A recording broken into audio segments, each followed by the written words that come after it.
Assalamualaikum warahmatullahi wabarakatuh. Salam perkenalan. Saya Cikgu Marina daripada Sekolah Menengah Kebangsaan Malim. Hari ini cikgu akan mendedahkan pada pelajar berkenaan fizik KSSM tingkatan 4 dan tingkatan 5. Okey, mari kita lihat apa itu fizik. Fizik adalah ilmu mengkaji fenomena semula jadi dan sifat-sifat bahan. Perkenalkan dulu buku teks KSSM iaitu silibus baru fizik tingkatan 4 dan tingkatan 5.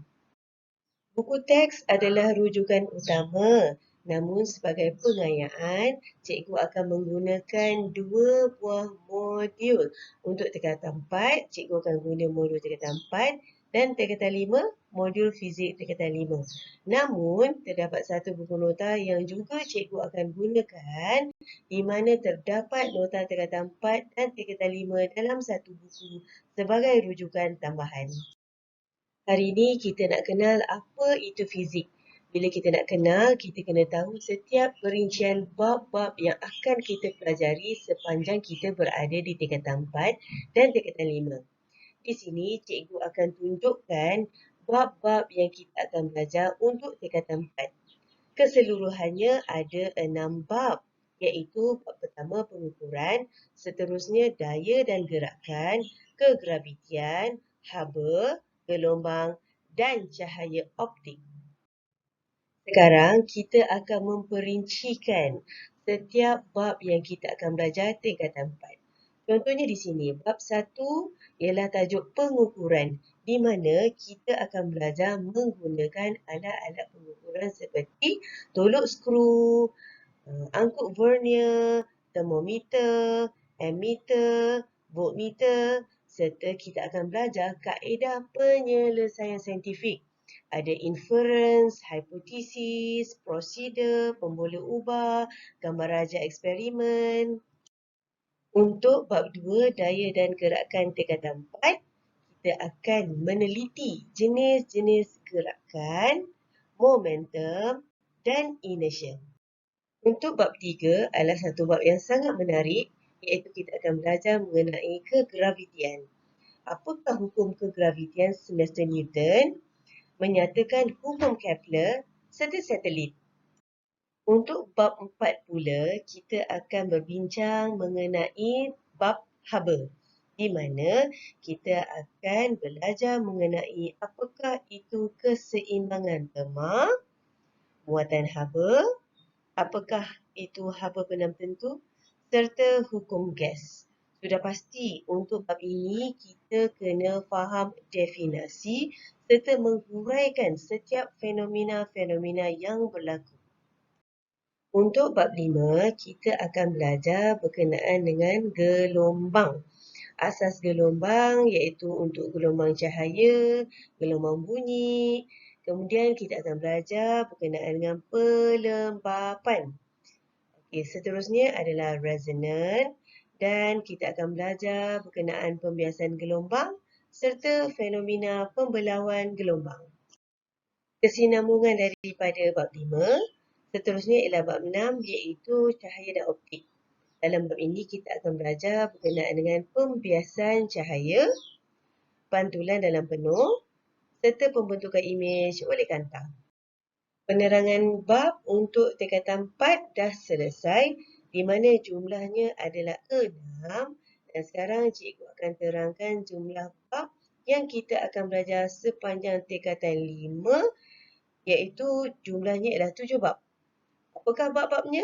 So, yang pertama ialah daya dan gerakan, kedua adalah tekanan, ketiga elektrik, keempat elektromagnet, kelima elektronik, keenam tenaga nuklear dan ketujuh ialah kuantum fizik.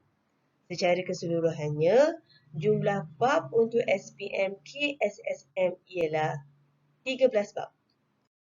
Baiklah murid-murid, kita kenal dulu bab yang pertama untuk tingkatan 5 iaitu daya dan gerakan 2. Di mana dalam bab ini kita akan belajar berkenaan daya paduan, leraian daya, keseimbangan daya dan kekenyalan. Sesungguhnya untuk setiap subtopik ini, pelajar mesti faham definisi serta menghuraikan fenomena yang berlaku. Okey, kalau kita tengok gambar Raja di sini ada kapal terbang, ada kapal selam, ada kapal. So tajuk kita untuk bab 2 adalah berkisar berkenaan tekanan. So kita akan belajar berkenaan tekanan cecair, tekanan atmosfera, tekanan gas serta prinsip Pascal. Seterusnya untuk bab 3 dan 5 kita akan belajar berkenaan dengan elektrik. Untuk bab ni ada banyak pengiraan, kena cekap dalam pengiraan matematik. Kita akan belajar berkenaan arus dan beza keupayaan. Ada formula. Dan seterusnya kita akan belajar DGE iaitu daya gerak elektrik. Seterusnya kita akan belajar tenaga dan kuasa. Seterusnya ialah bab 4, tak kurang menarik tajuk ini iaitu keelektromagnetan. Kalau tengok kat sini ada kabel, ada konduktor elektrik. So apa kita akan belajar dalam tajuk ini ialah daya ke atas konduktor pembawa arus dalam medan magnet. Seterusnya aruhan elektromagnet dan transformer. Baiklah murid-murid, so untuk bab 5 kita akan belajar elektronik. Okey, apa yang ada dalam tajuk elektronik ni? Kita akan belajar berkenaan elektron, pancaran termion dan diod. Okey, so untuk bab 6 kita akan belajar fizik nuklear. Di mana kita akan belajar berkenaan dengan reputan radioaktif. Bagaimana satu atom dia akan mereput. Okey, seterusnya tenaga nuklear. Apa penggunaan tenaga nuklear ni? Apa kepentingannya? Dan yang terakhir sekali, bab 7, kita akan belajar fizik kuantum. Kalau murid-murid selalu tengok cerita Marvel, banyak cerita menggunakan perkataan kuantum ni. So, kita akan belajar berkenaan dengan teori kuantum cahaya serta kesan fotoelektrik. Okey, di sini cikgu ingin memperincikan apa tanggungjawab pelajar sepanjang belajar fizik tingkatan 4 dan tingkatan 5, di mana jumlah bab kita adalah 13 bab.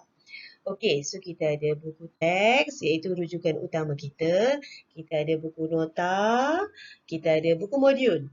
Jadi apa perlu pelajar buat adalah menyiapkan semua tugasan dalam modul termasuk soalan tutorial. Jadi pelajar kena melengkapkan kerja serta tugasan yang cikgu bagi. Okey, kita kena kenal pasti formula apa nak guna, kita kena hafal definisi, kita kena huraikan fenomena yang berlaku. Okey, seterusnya untuk amali wajib. Kita ada peperiksaan amali iaitu kertas 3. Jadi, kita kena buat amali dalam makmal. So, bila kita dah buat, kita kena tulis laporan eksperimen. Dalam laporan tu kita nak tulis apa? Okey, iaitu penyiasatan saintifik lah. Iaitu inferen, objektif, tujuan, prosedur, pemboleh ubah.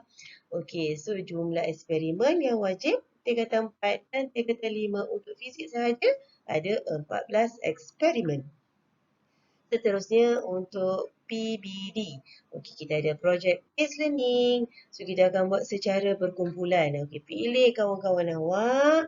Okey, kita buat dalam satu kumpulan, kita pilih masalah, kita cari maklumat, kita bina model dan kita bentangkan kepada kawan-kawan apa dapatan kita. Okey, murid-murid semua, cikgu mengambil peluang ini untuk menerangkan format instrumen pentaksiran bagi mata pelajaran fizik untuk SPM. So, kita akan menggunakan format ini mulai tahun 2021. So, kita ada 3 kertas, iaitu kertas 1 objektif, kita tanda atas warna R, ada 40 soalan. 40 soalan untuk 40 markah dan perlu dijawab dalam masa 1 jam 15 minit sahaja. Manakala kertas 2 kita ada beberapa bahagian. Kita ada bahagian A, bahagian B, bahagian C bernilai 100 markah keseluruhannya dan dijawab dalam masa 2 jam 30 minit. Dan untuk kertas 3, okey, adalah ujian. Ujian ni pelajar kena buat pada sesi-sesi yang tertentu. Okey, untuk kertas 3 ni secara umumnya akan dilaksanakan sekaligus untuk fizik, kimia, bio. Untuk setiap amali, pelajar diberi masa sebanyak 40 minit.